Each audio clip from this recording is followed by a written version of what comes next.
Teman-teman, tantangan ini memang ada, bahkan begitu besar. Tapi yakinlah, peluang kita juga jauh lebih besar. Tentu banyak yang sudah mendengar tentang bonus demografi. Kondisi di mana lebih dari separuh penduduk suatu negara berada pada usia produktif. Ya, Indonesia akan mendapatkan puncak bonus demografi di tahun 2030 sampai tahun 2045.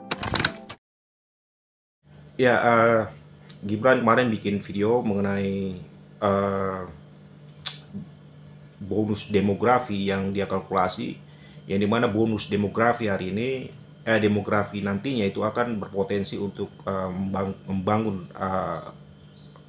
pendirian nasional, yang artinya bonus demografi itu sebagai suatu penyangga kemajuan Indonesia.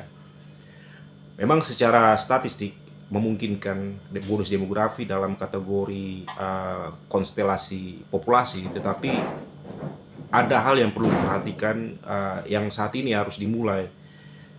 Gibran tidak berbicara soal suatu pemahaman yang bersifat mengkritisi atau membentuk perlawanan, atau narasinya itu tidak diarahkan pada bentuk konflik sosial antara pemilik modal dan mayoritas tenaga kerja di Indonesia.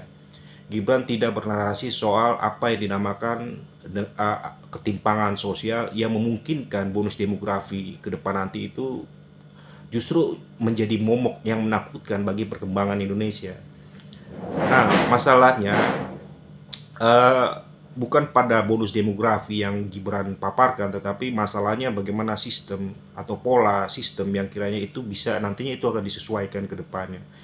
Ya, pemerintah mau nggak mau harus memberi prioritas, membentuk prioritas khusus untuk bagaimana merumuskan wacana demografi, bonus demografi ke depan, tentunya dalam skala prioritas. Ya, dimulai dalam aspek-aspek pendidikan dan ketenagakerjaan. Industrialisme itu harus dibangun dalam kategori modern, yang artinya Indonesia itu harus mempersiapkan diri gitu loh dalam berbagai aspek, termasuk juga aspek sosiologis. Ya, kita lihat juga ada masalah-masalah dari premanisme yang jadi momok yang tidak menakutkan juga, tetapi momok yang kiranya itu akan mengganggu stabilitas di ruang manufaktur. Nah, Gibran harus lebih memahami konteks yang lebih aksiologis, yang tentunya konteks aksiologis dalam kategori bonus demografi itu harus disesuaikan pada kinerjanya nanti.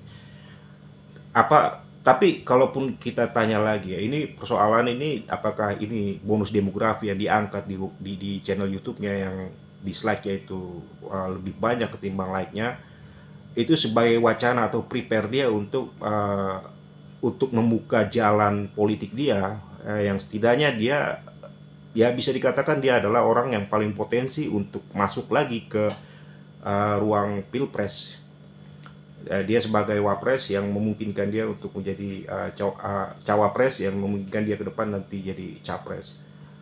Dia harus bangun pendirian yang lebih konstruktif ketimbang dia harus bernarasi pada hal-hal yang kiranya itu justru nantinya itu akan menyelewengkan